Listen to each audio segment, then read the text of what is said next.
gathered today to perform an important ritual, a Jewish ritual, a special mitzvah, an obligation, an opportunity to give thanks and to put to final rest a dear person, a very good person, a kind husband, a kind father, a good brother-in-law, a good friend, and so many different things to so many different people.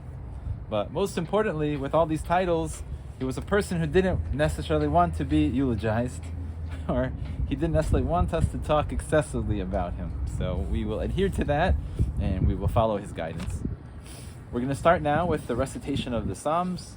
We're going to sing or say together the Psalm 23, which is a common psalm which we say at funerals, and it focuses on the idea that life can be hard, life can be tough, but a shepherd guides his sheep through tough times and through good times, but it's still the guidance and it's still the watchfulness and caring, and that's how God is with our lives. He can't always take us away from troubles and pain, but He's with us, guiding us and directing us and staying with us. Mizmor LeDavid, Adonai roi lo iksar, Binai steshech yarbitzeni, al memenuchos yinach aleini, Nafshi yeshovev yancheni v'maglei tzedek leman shemo, Gam ki elech v'geitz hom aves, lo yirara ki ata imadi, Shiftecha umishantecha hema yenachamuni, Tarach lefanai shulchan neged sarai, Dishante v'shemen roshi kosi revaya, Achtov v'chesed yirdefuni, Kol yemei chayai, V'shavti b'beis Adonai, La'orech yamim. A Psalm of David. God is my shepherd, I shall not lack. In lush meadows He lays me down, beside tranquil waters He leads me. He restores my soul. He leads me on paths of justice for His name's sake. Though I walk in the valley, overshadowed by death, I will fear no evil, for You are with me. Your rod and Your staff, they comfort me. You prepare a table before me, in view of my torments. You anointed my head with oil, my cup overflows. May only goodness and kindness pursue me all the days of my life, and I shall dwell in the house of the Lord for many, many long days. Now we're going to sing Psalm 130, which is on page 31.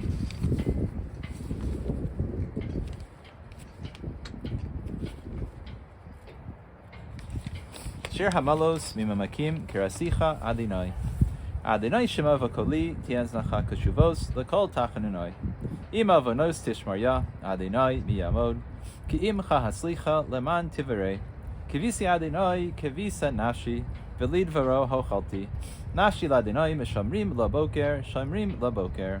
Yachel Yisrael El Adonai Ki Im Adonai Achesed V'Harbei Imo Fadus V'Hu Yiftei Yisrael Mikol Avonaisav. A song of ascents from the depths I called You, O Lord. My Lord, hear my voice. May Your ears be attentive to the sound of my pleas. If You preserve iniquities, O God, who could survive? For with You is forgiveness and good, so yet You may be feared. I put confidence in God. My soul puts confidence, and I hope for His word. I yearn for my Lord among those longing for the dawn. Let Israel hope for the Lord, for God. For with God is kindness, and with Him is abundant redemption. And He shall redeem all of Israel from all of their difficulties.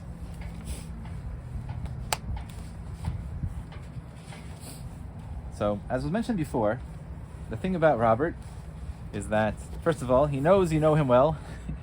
He is very blessed to spend a lot of time with you dear people, especially his dear wife, and all the many, many good years you shared together, and the very close connection that he shared with his sister-in-law and with his brother-in-law as well. And so he didn't want to be remembered for what he did or who he was, because we know this already. But there were two things that were really important to him that we just want to focus on very briefly. The first thing is his beloved Jewish people. He cared very much for the Jewish people and their situation, and what's going on in the world mattered so much to him. And so right now, as we know, big things are happening in Israel. And so now we have our advocate in heaven, so he can not only advocate down here with his prayers and his wishes, but he's up there with God putting in a good word. Please God, help the Jewish people, help the people of the world to be at peace, and not at war. And so hopefully at this time, very important, very good things are happening with the hostages in Israel, which were things he was deeply concerned about. But the one thing he wanted to convey was appreciation, thanks for all the people that did so much in his life. And that I know a lot of the information came from his wife, so she's not going to tell me what he's supposed to appreciate, but I think it goes unsaid. I just want to say that, on behalf of Menorah Park, and behalf of all the nurses and the staff, just the way that you handle things, your rapport and your kindness your confidence, your calmness, and your trust in us really told us who you were and what kind of person you are. And that even though you're going through such a hard time, you cared so much about us and how we felt. And you always did the menschlich thing. You always did the right thing. So that's my appreciation to you, and certainly on behalf of Robert. But, Robert had many, many abilities. He was a lover of fine things, of classical music, of opera and art and literature. Very smart, very cultured person. But when it came to holding hammers and nails and to fixing things, even things that came with instructions, he was a bit helpless. So there's a certain gentleman over here, Gary, who always saved the day. So Gary's engineering background and his get things done attitude really came through so much in a pinch. And we were kind of teasing that even though maybe you weren't a lover of opera and classical music, you and Robert worked together so beautifully, and you got the job done, and you made the two ladies in your life who you cared so much about, you made sure they were taken care of, and you did what they needed to do. So he would want to say thank you to you, and thank you to your beautiful wife, and all those meals that you made for him, and all the delicious foods, the beautiful quilts that you made. And it didn't go unnoticed that he had this beautiful quilt on himself. As he was going through his last days, he was warm, and signs of love were all around with a quilt that was lying on top of him. And even on the door to Menorah Park, everyone asked, what is that beautiful quilt on the door? And your sister was able to say that it came from you, as a token of appreciation and love. So we've probably said more than we need to say about the eulogy. He would have wanted us to stop already. But there was just one thought that we wanted to share, which was that he certainly had his share of struggles, his share of difficulties and pain, and it wasn't easy for anyone. And that he was a realist, a person who just accepted life as it was, didn't pull any punches, didn't pretend it was otherwise.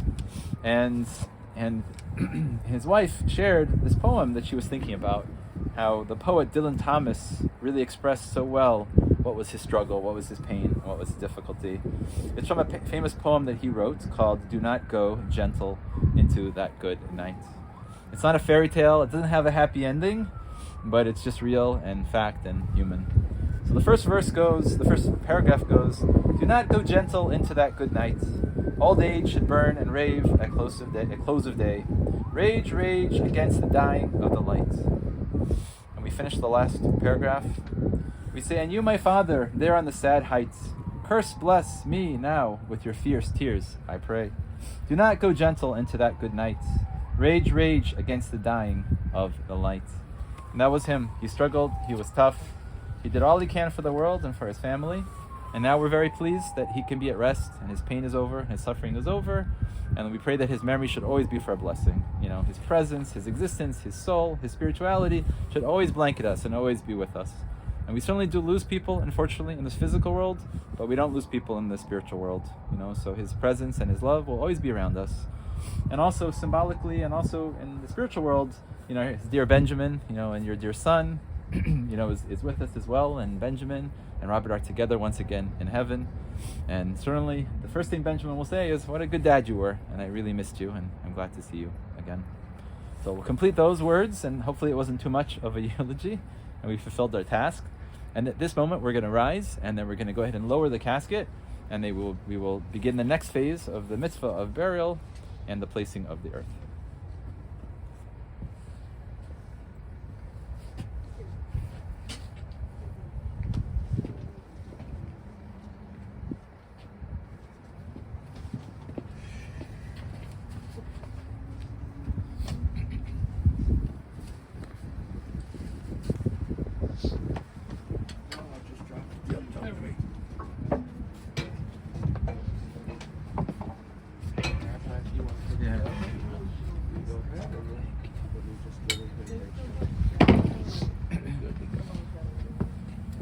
Watch this side right here.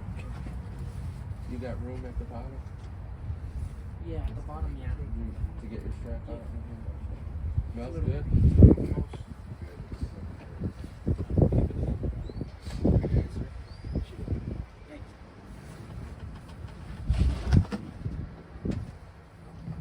Watch your handle there. Just a little bit so it goes in between.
shovel, place a little earth on top of the casket, put the shovel back, and then the next person takes it out himself or herself.